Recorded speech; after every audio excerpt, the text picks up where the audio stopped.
elpulso.hn y el Observatorio del Poder presenta Cuarto Poder.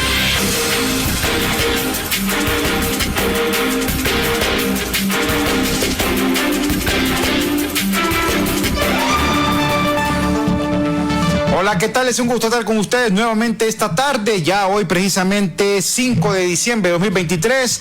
Gracias siempre por permanecer en sintonía con Radio Globo también y acá en Cuarto Poder, un espacio de análisis, de noticias, también un espacio para la crítica oportuna, también para el señalamiento y no solamente eso, también para la reflexión y la propuesta de los temas que son de interés para los más de 9 millones de hondureños. Recuerde que usted puede escuchar este programa a través de las redes sociales del Pulso y también estamos en las distintas frecuencias de Radio Globo que están diseminadas a lo largo y ancho del país. Bueno, antes de entrar al tema esta tarde, vamos a ver, Selvin, si podemos colocar el listado de las personas que fallecieron precisamente este martes en un accidente automovilístico que se suscitó, pues, tragedia. Fue una tragedia, esto fue una tragedia, desgraciadamente. No hay otro título que se le pueda poner tragedia.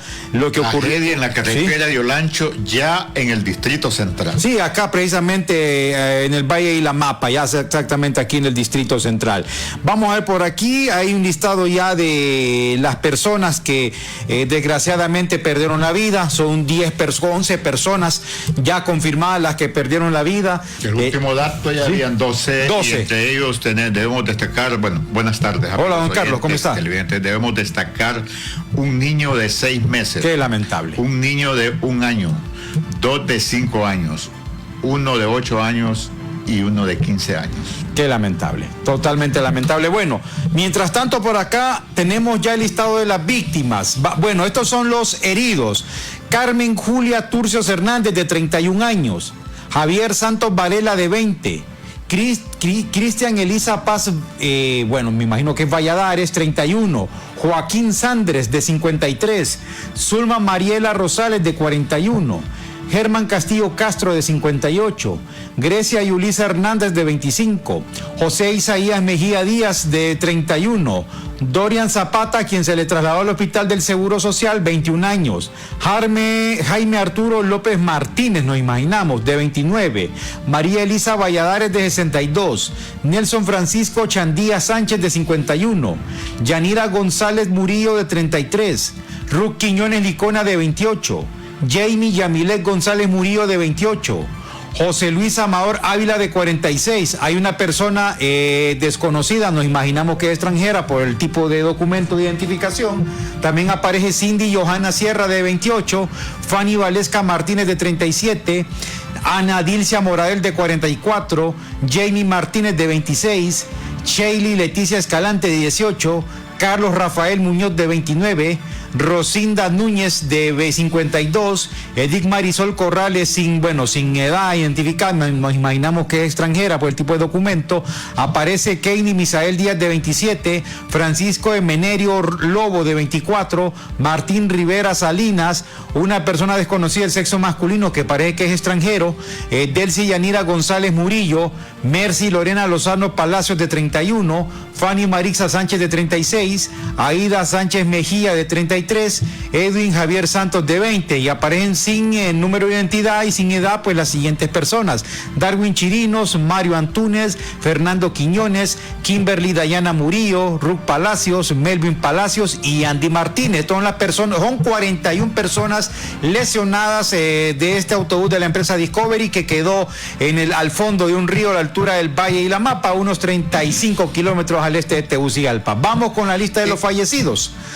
Aquí dice, por ejemplo, vamos a ver. Mucha atención a los fallecidos. Bueno, dice, es que estos son menores de edad. Son Ángel Camila Muñoz Ayala, de 1 año. Jocelyn Liliana Ortega González, de 5 años. Aparece una persona desconocida, nos imaginamos que de 15 meses.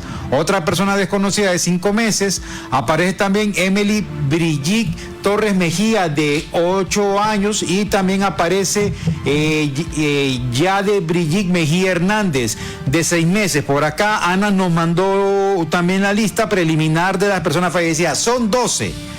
pero tenemos identificados a 5 víctimas: María Hernández, Bruno Sánchez, Anderson Rivera, Franklin Omar Mesa y María de Jesús Borja, que son las personas pues que desgraciadamente perdieron la vida en este accidente automovilístico. Y aquí hablábamos con don Carlos, ya vamos a ir con nuestro invitado, solo permítanos menos de un minuto, de que es necesario que haya una legislación que regule la velocidad tanto de los autobuses como también de los equipos pesados, en este caso las rastras. La versión preliminar que se maneja es que una rastra le habría quitado el derecho de vía al conductor del autobús de la empresa Discovery, quien perdió el control del volante y por esas desgracias de la vida. Por la velocidad que traía. Bueno, habrá que ver, ¿verdad? Eso la sección de investigación de accidentes de tránsito tendrá que investigar para concluir pues qué fue lo que pasó. Por lo menos es la versión preliminar lo que se está manejando en este momento. No podemos decir quién fue el culpable, pero el conductor del tráiler fue detenido y la rastra se encuentra decomisada para efectos de investigación. Pero sí, don Carlos. Buenas tardes, amigas y amigos. Sean bienvenidos a esta emisión de Cuarto Poder. Ajá. Antes que nada. Sí. Se les echa la culpa a los traileros. Sí. No son los santos tampoco. Estamos claros. Pero los conductores de los autobuses que denominamos conducen esos camiones de transportar personas igual que los traileros. Y lo digo con propiedad. Me ha tocado viajar a Olancho, San Pedro Sula, Ceiba, y hace poco anduve en el departamento de La Paz, hasta Marcala. Ellos también, uno ve cómo rebasan a otros tipos de unidades y se les olvida a los conductores de autobuses que lo que llevan son seres humanos. Exactamente. Seres humanos. Y mire, así, don Carlos, viajar a San Pedro, usted solo siente que se ladean esas inmensas unidades de transporte de personas y cómo suenan los motores. ¿Y qué es lo que dicen los conductores? Que ya conocen la carretera porque viajan 2 o 3 veces diarias.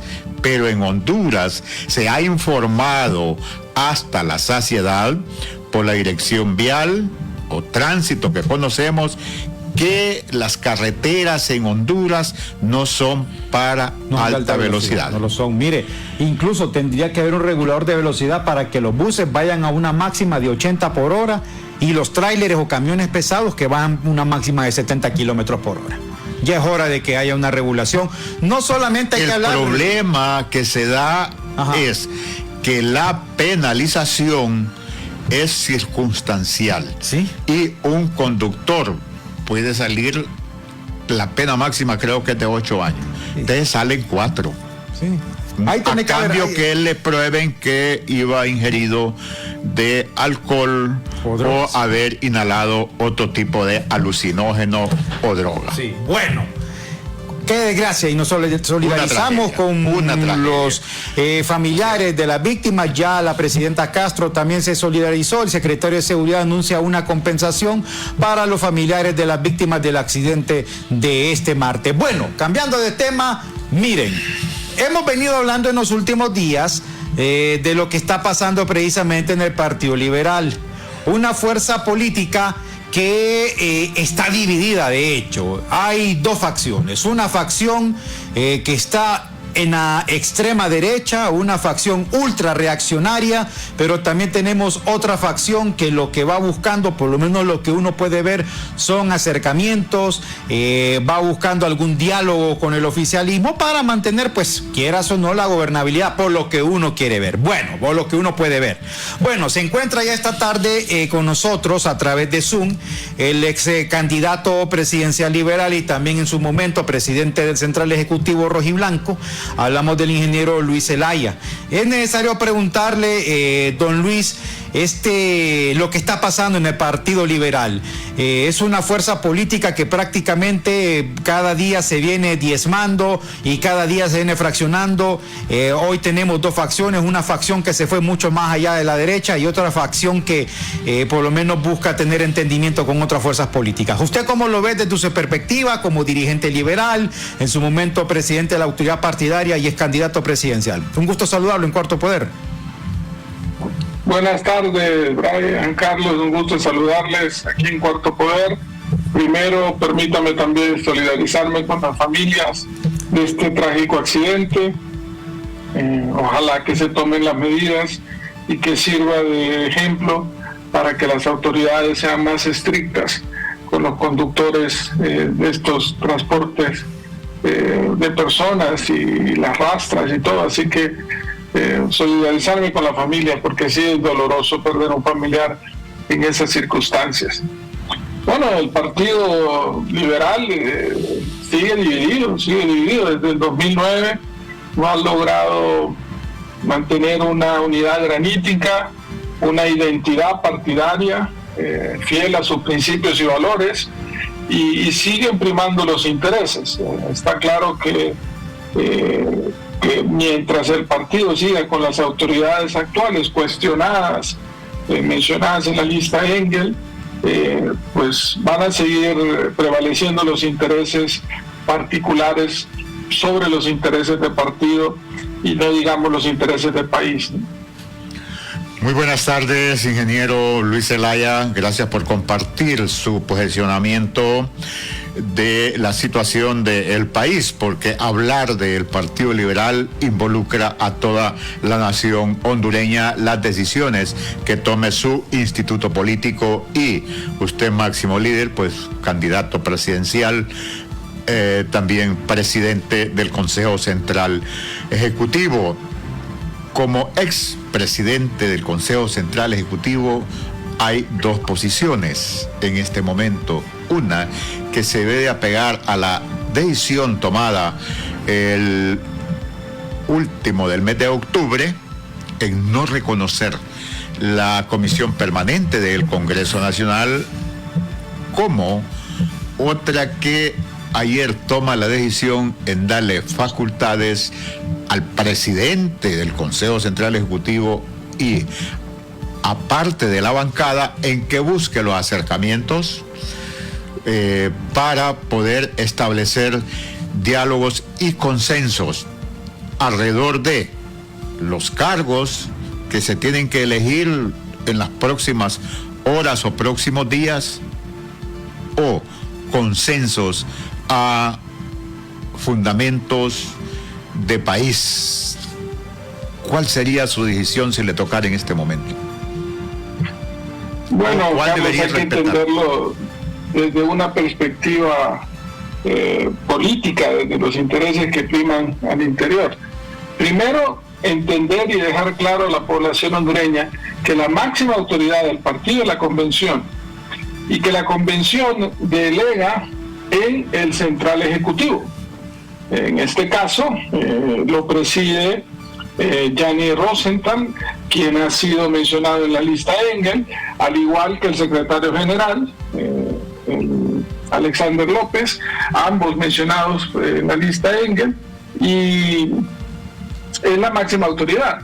Esta misma máxima autoridad partidaria, muy cuestionada, emitió una resolución de manera unánime. ¿Qué quiere decir unánime?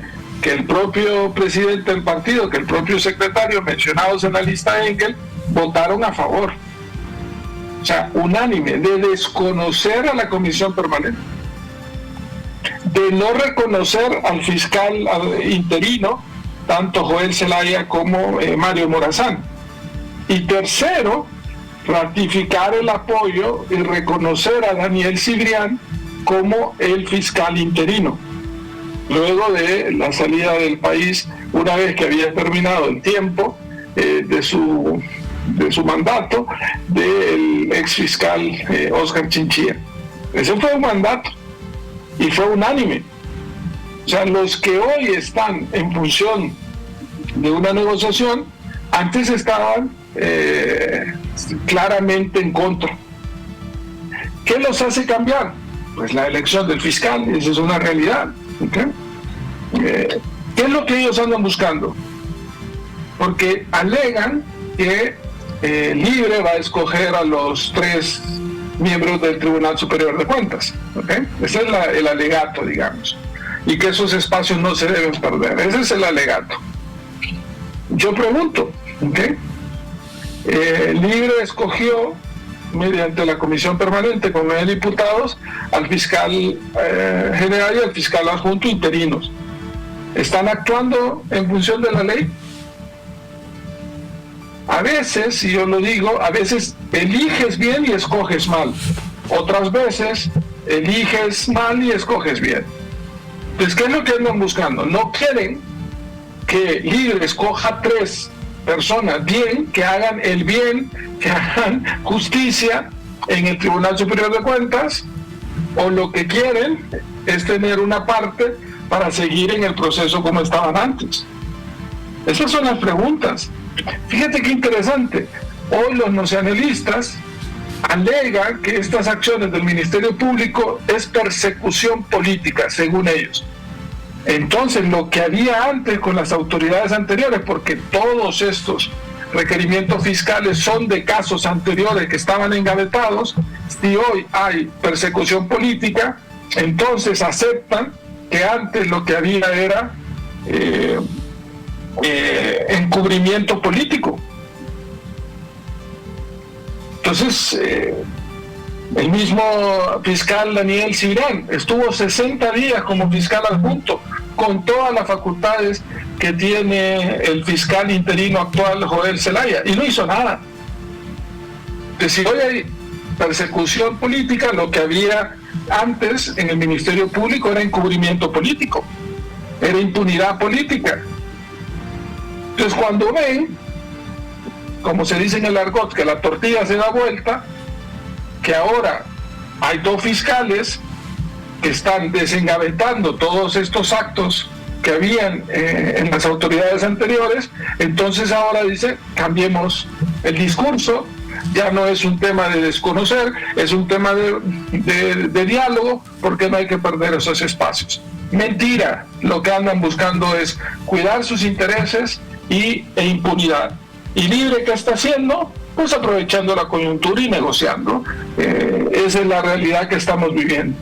Luego, el propio presidente del partido alega de que lo hace para evitar que hayan elecciones. O sea, ¿quién está poniendo en precario las elecciones? Él. Van a haber elecciones en noviembre del 2025, que no le metan otra idea a la gente.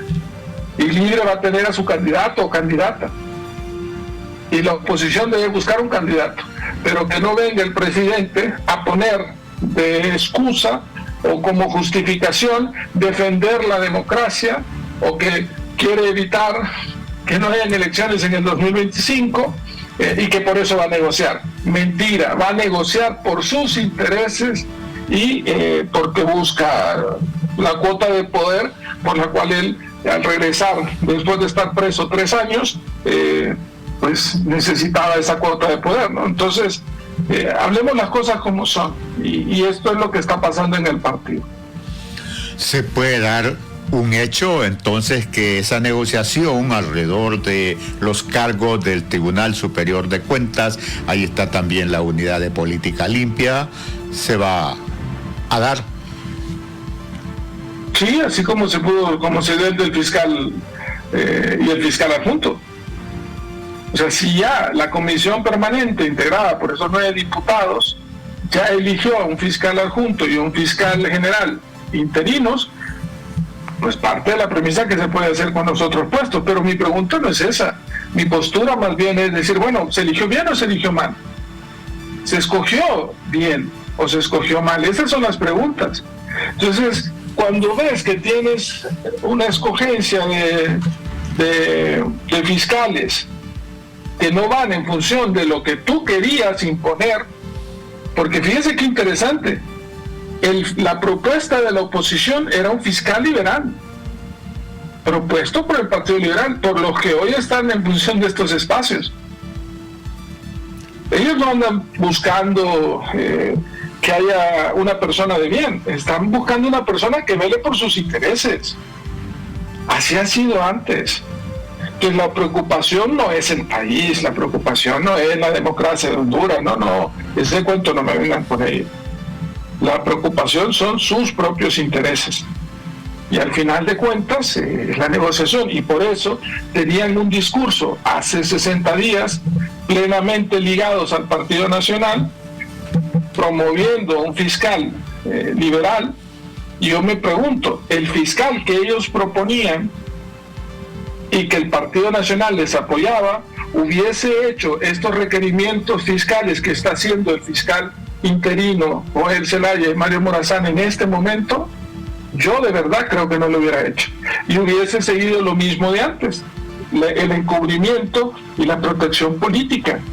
Si hoy, insisto, el Partido Nacional alega persecución política, entonces acepta que lo que tenía antes y lo que quería seguir con los fiscales que él lo proponían era protección y encubrimiento político. Mire una cosa, ingeniero, mire, no, aquí hablando, y también uno que siempre mantiene cierta comunicación con alguna dirigencia, por ejemplo, uno de los dirigentes liberales dijo que en algún, bueno, y lo sostiene, que Gianni Rosenthal mantiene una alianza tácita con el jefe de la bancada nacionalista, Tomás Zambrano. Por eso a nosotros no nos extraña que miremos una posición desde el Central Ejecutivo Liberal casi en la misma sintonía de la bancada nacionalista o del Comité Central Nacionalista. Mire, por ejemplo, antes de ceder la palabra... Es que le voy a agregar a lo suyo. Ajá. Sí.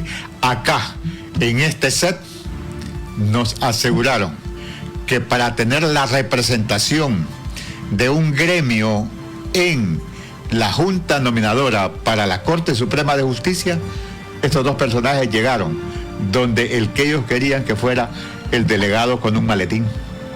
O sea, aquí en este set. Sí, eso es cierto. Sí, de acuerdo, yo también sé de esa micrófono, información. Lo digo este micrófono, ¿va? No al aire. No, pero yo les pregunto a ambos, Brian y Carlos, ¿de qué presidente del partido estamos hablando? ¿Del de que hace un mes estaba ahí, o hoy cambió y es otro distinto que quiere diálogo, que quiere pensar en el país, que está preocupado por la democracia?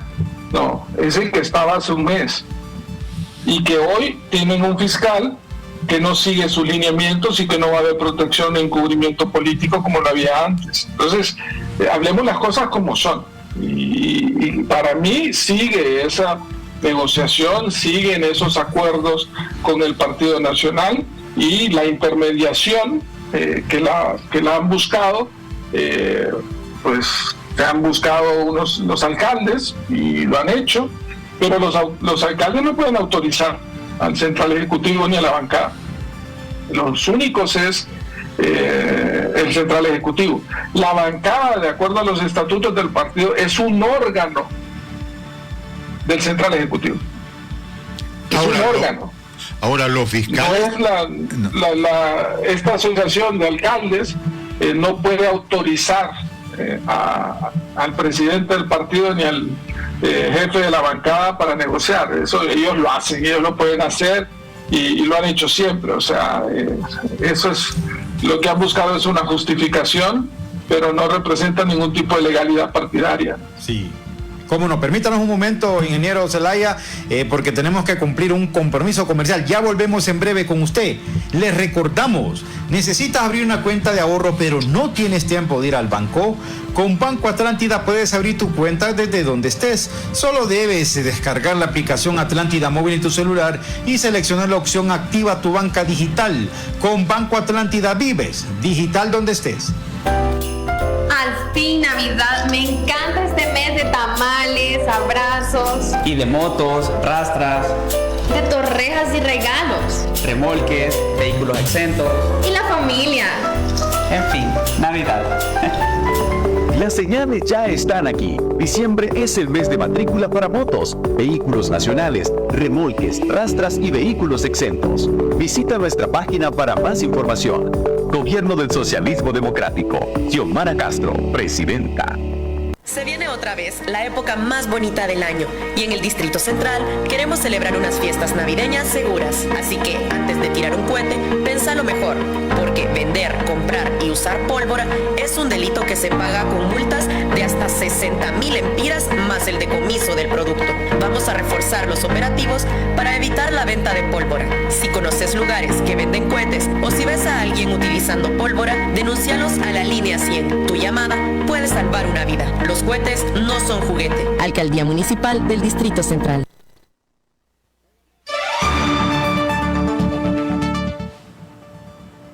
Amigas y amigos, conversamos esta tarde con el ingeniero Luis Zelaya, candidato presidencial por el Partido Liberal de Honduras y presidente del Consejo Central Ejecutivo, ex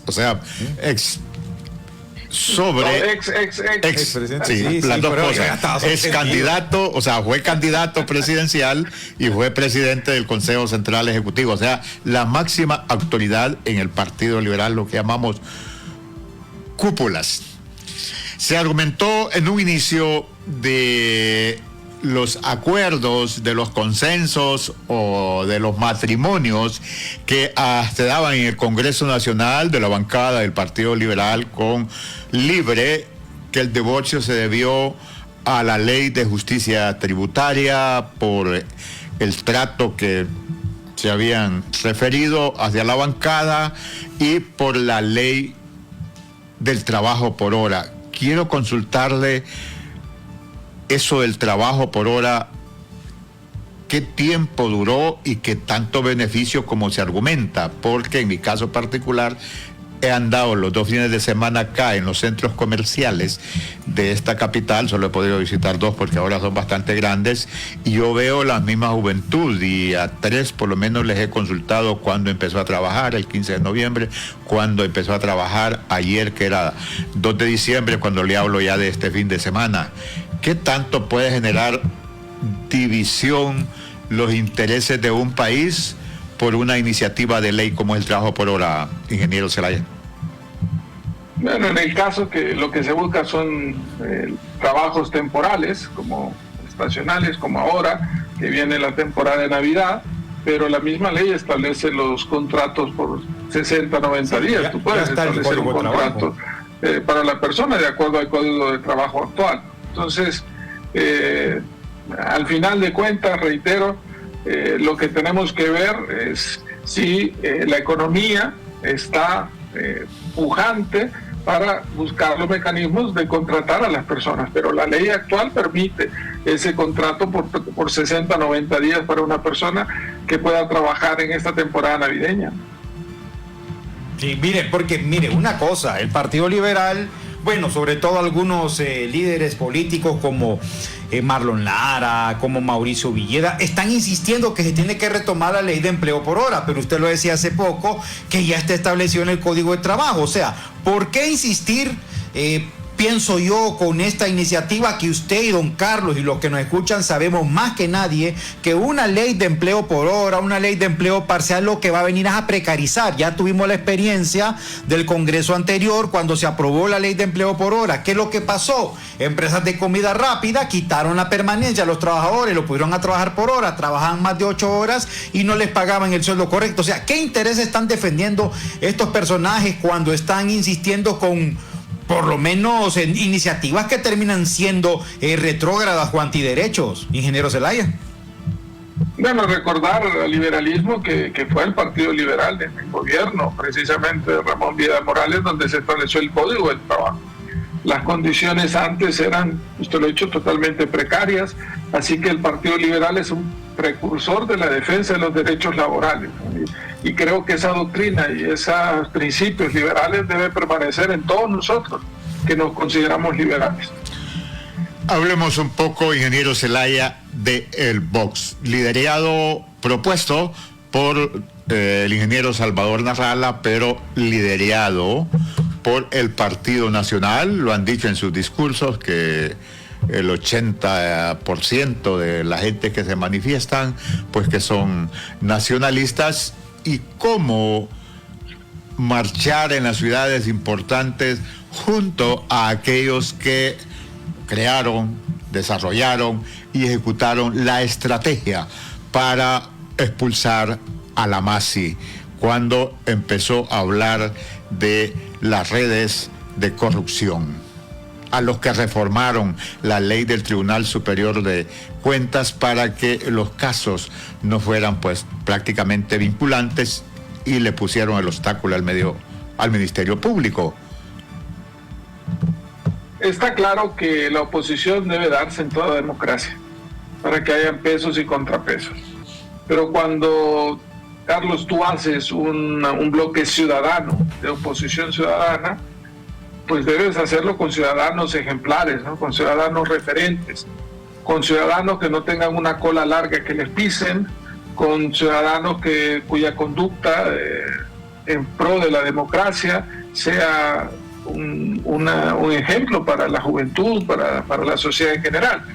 Hoy quienes participan en el BOC definitivamente es todo lo contrario, no son ciudadanos a los que podríamos considerar ejemplares, todo lo contrario, cuando fueron poder pisotearon la democracia con una reelección ilegal, hicieron un fraude en el 2017 dicho por la Fiscalía del Distrito Sur de Nueva York, sabían de los vínculos con el narcotráfico y el crimen organizado, de quien hoy está esperando un juicio en Nueva York, así que ellos no tienen la autoridad moral para decir que defienden la democracia, que están buscando el bien del país. Al contrario, lo que hacen es utilizar a Salvador Narrala, yo lo he dicho, como un tonto útil para buscarle lavar la cara, para que sea él que desde adentro del gobierno, porque él es designado presidencial, aunque se dice llamar vicepresidente, y desde adentro despotrica en contra hasta de una forma soez, ¿no? En algunas ocasiones con la figura presidencial. Entonces es un bloque electoral, está claro. Yo creo que se quedan cortos, no es un 80, es un 90% del Partido Nacional. Algunas personas, ciudadanos, se han dejado llevar por ese discurso de Ñurdo DM que venía de Argentina con Milei, y creen que defienden la democracia. Son hasta malos imitadores, traer un discurso importado en vez de generar un discurso propio. Pero bueno, el asunto es, David Chávez, antes de que desapareciera el radar, señalado por la Fiscalía por presunta corrupción, dijo que el bloque de oposición ciudadana fue una propuesta del Partido Nacional. Usted acaba de tachar a Narrala de tonto útil. Vemos también a muchos liberales que, aunque no están dentro del bloque, de hecho están dentro del bloque. Hace poco hablaba la abogada Maribel Espinosa deslindándose de esta organización. ¿Usted cree que este bloque tenga algún futuro de cara al proceso electoral de 2025, ingeniero Zelaya? Bueno, pero hasta donde yo tengo entendido, la abogada Maribel Espinosa es de las creadoras del BOC. Sí. Bueno, le cuento que ella se desmarcó. Narrala, pero bueno, puedo equivocarme. Es la asesora principal del PCH, pues. Sí, pero le reitero, si ella dice que no, no se le respeta, ¿no? Pero yo tenía entendido que ella era de las creadoras del BOC, junto a Salvador Narrala y el Partido Nacional. Pero está claro de que con estas figuras se pierde toda credibilidad, se pierde legitimidad en una lucha ciudadana que es válida, en defensa de los valores democráticos, en defensa del país, porque, reitero, es necesario tener pesos y contrapesos en toda democracia, pero Salvador Narrala, aquí en este caso específico del BOC, lo único que demuestra no es su ambigüedad, no es que un día dice una cosa u otra, yo creo que eso es parte de su personalidad, más bien es un tema de esa ambición desmedida, ¿no?, que nos debe llevar a reflexión para aquellos que lo han visto como un líder, porque no puedes unirte por tu ambición desmedida de llegar al poder, por tu odio hacia una familia en particular que gobierna en el país, por el simple hecho de que no importa con quién te juntes, ¿no?, para lograr ese objetivo. Una pregunta, y eso para mí es peligroso, ¿no? A propósito, una consulta, sí, que es cerrada. ¿Salvador Narrala es conservador o es ambicioso? Ambas. Siempre es un alrededor conservador ambicioso. Sí. Conservador ambicioso. Siempre alrededor de don Salvador Narrala. Él no es ignorante, no es tonto, no es bobo. Él mismo se jacta de ser el más inteligente de Honduras. ¿Cómo puede ser, dijo, que lo estén utilizando? O quizás por lo que él es agresivo para insultar a cualquiera en particular. Lo que pasa es que Salvador no es dueño de su voluntad, Brian y Carlos, esa es la verdad. La gente le critica que un día dice una cosa, otro día otra, que un día hace una cosa, otro día otra, pero es que él no es dueño de su voluntad. Al final, sus verdaderos jefes lo que lo hacen ser ambiguo, ¿no? Le ordenan un día una cosa y otro día le ordenan otra cosa, o sea, y él lo hace, lo tiene que hacer, ¿no? Porque, reitero, no es dueño de su voluntad. Desde ahí, pero sí. es un líder, goza de mucha popularidad, está claro que la gente lo ha seguido por muchos años por su presencia en los medios de comunicación, pero también está demostrado que una cosa es la popularidad que te puede brindar un medio tan poderoso como es la televisión, y otra cosa es el poder electoral. Quieras o no, el triunfo del 2017 lo logra con una alianza, ¿no? Con una alianza, y por eso se hace el fraude. Pero cuando tuvo el PACO, cuando participó, y en la elección pasada, en septiembre del 2021, las encuestas lo daban como perdedor, y ante eso pues se vio orillado a hacer una alianza con Libre para exigiendo una cuota de poder, y esa cuota de poder era poner al presidente del Congreso Nacional, lo cual hizo y conllevó a una crisis, ¿no? Exactamente. Está claro que todos sabemos por ese cumplimiento. Puso a su esposa de vicepresidenta del Congreso, puso a Pedro Barquero de ministro y a otros, Mateo en salud, etcétera. Así que lo que pasa es que cuando te prometen 100 y te dan 50, o yo no sé cuál es la negociación, o 20, o 10, yo no sé, no estuve en negociaciones, te enojas y actúas visceralmente, ¿no? Pero no es un tema de país, ¿no? Pero es que ahí hay un elemento también, ingeniero Zelaya, como alto líder político del país. No hubo una alianza, se dio un acuerdo bajo condiciones coyunturales. Antes, ¿no? Una alianza es un buen punto, una alianza es antes, ¿no? Cuando establece principios, valores, lleva candidatos en conjunto.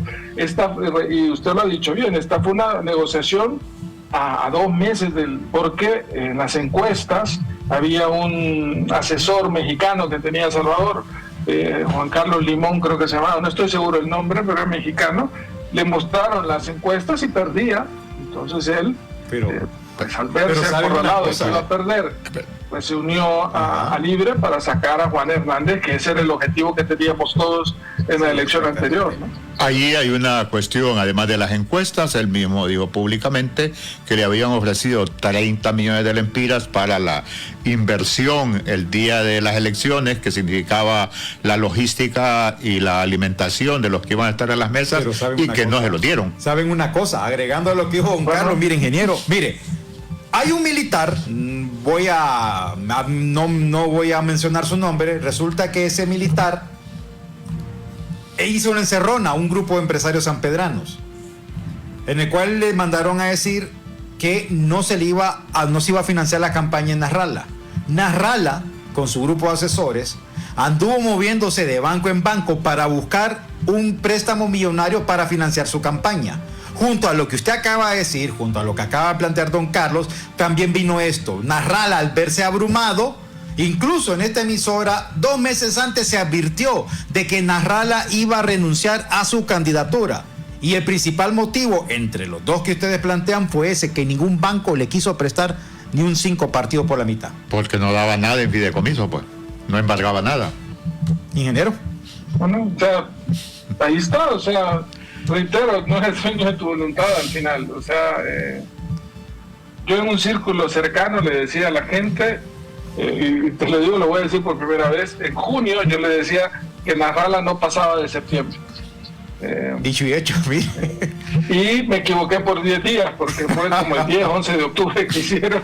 Entonces, en mi círculo cercano la gente sabe que yo desde junio predije eso, porque había un acuerdo para que él liderara. Yo iba a renunciar a la candidatura del Partido Liberal para que él hiciéramos esa alianza y él pudiera liderar, porque lo consideraba en aquel momento la persona que podía sacar a Juan Hernández del poder, que era mi objetivo.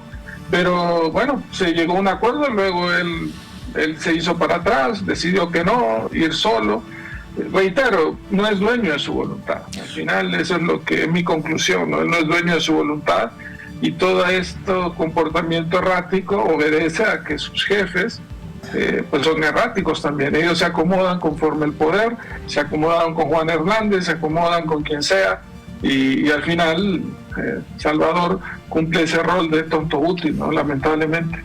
Sí, desde esta óptica que no ejerce su propia decisión y voluntad, pues sí es un tonto útil.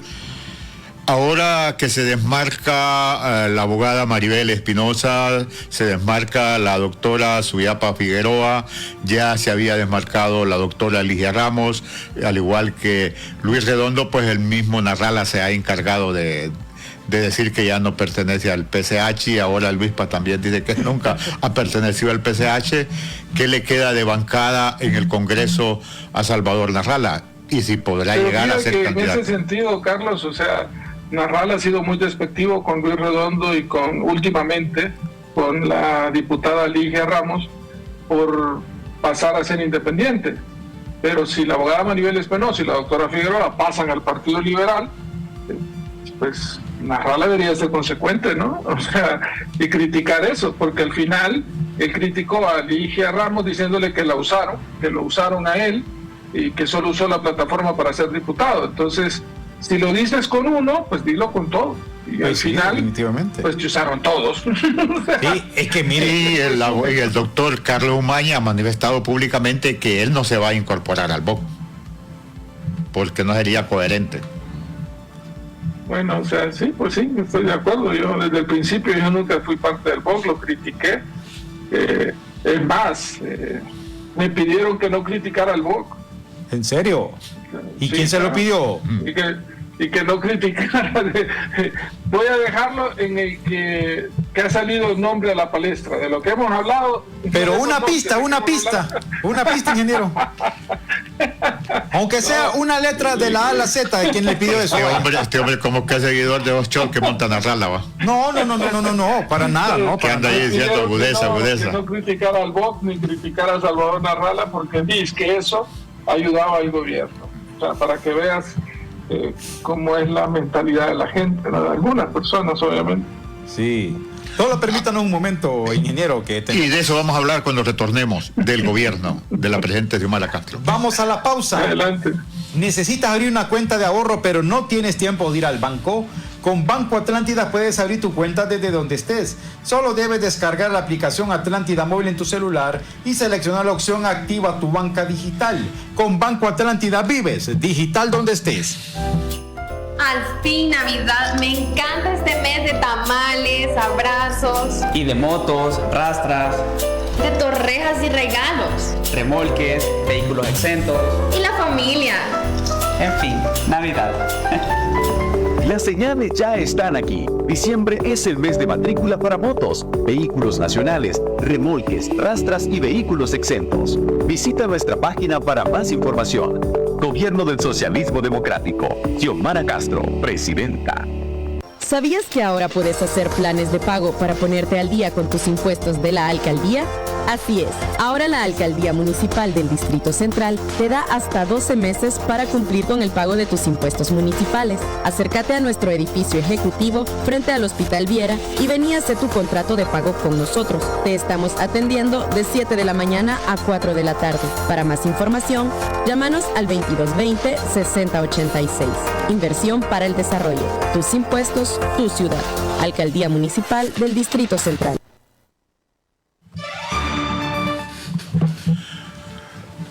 Amigas y amigos, conversamos con el ingeniero Luis Zelaya, expresidente del Consejo Central Ejecutivo del Partido Liberal y ex candidato a la presidencia por este instituto político.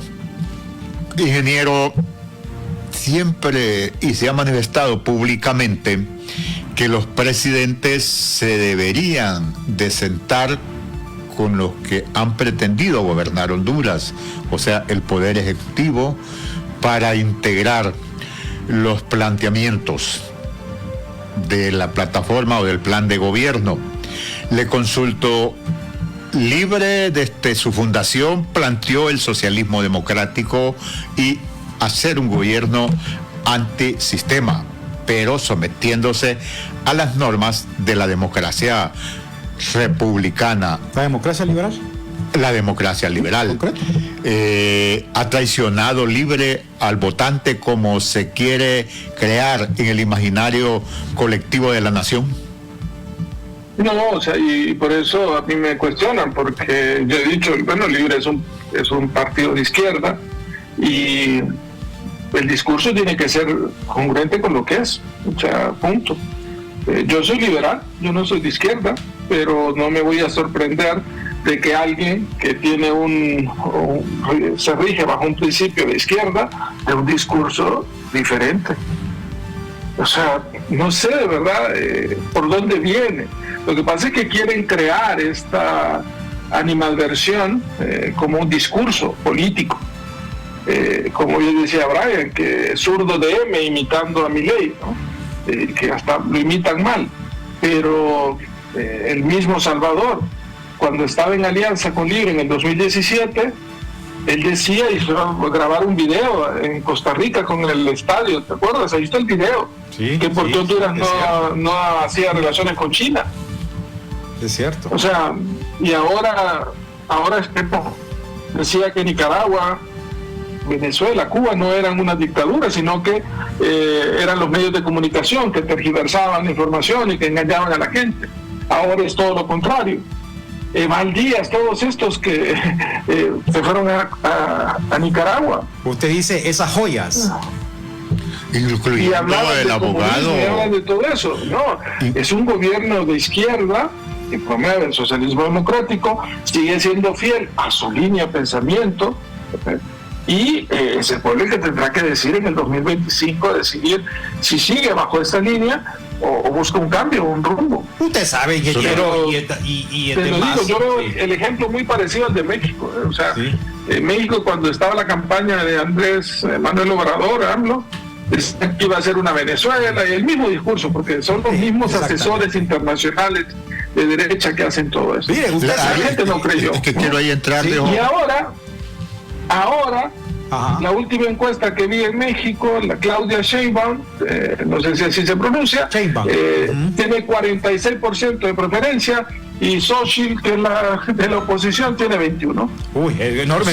Vuelve a Ana Morena, pero es que... ¿Dónde está? O sea, ya la gente no se traga eso, la verdad, esa es mi forma de pensar. Ahí es donde quiero consultarle, como ex candidato presidencial del Partido Liberal académico,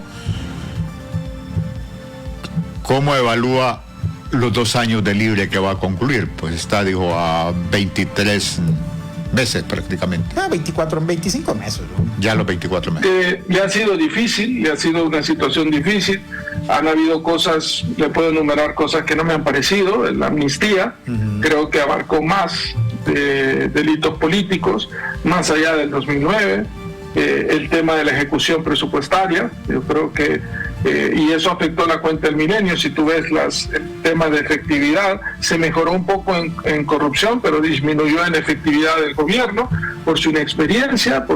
Está claro, la ejecución presupuestaria de un 28% a agosto, no sé cómo va a cerrar el año. Bueno, dicen que cerraría en 87, dicen. Ojalá, porque el país, un país tan pequeño con una economía dependiendo tanto del Estado, pues debe mejorar su ejecución presupuestaria, ¿no? No veo la solución de la isla del Cisne, para resolver los problemas penitenciarios. No veo aquel tema que para mí era turismo legislativo, ir a Rusia con esa delegación. Lo de ahora, esos 139, me parece excesiva, esa delegación que fue a Dubái. Así que hay cosas que son criticables, claro que sí, pero hay cosas buenas también. O sea, la estabilidad económica, va a haber un crecimiento de un 3%, el acuerdo con el Fondo Monetario, la ENE. O sea, todo el mundo, ¿te acuerdas que todo el mundo decía que iban a haber apagones y que íbamos a volver al tema como en la crisis energética del 94? Pero ahí está, con todo y el subsidio, y se renegociaron contratos. O sea, yo critiqué el nombramiento de aduanas, este muchacho Fausto Cálix, porque era muy joven y no tenía los requisitos de ser mayor de 35, etcétera, pero ha logrado una recaudación récord según lo que estoy viendo. Ya se cumplió la meta de este año, faltando un mes.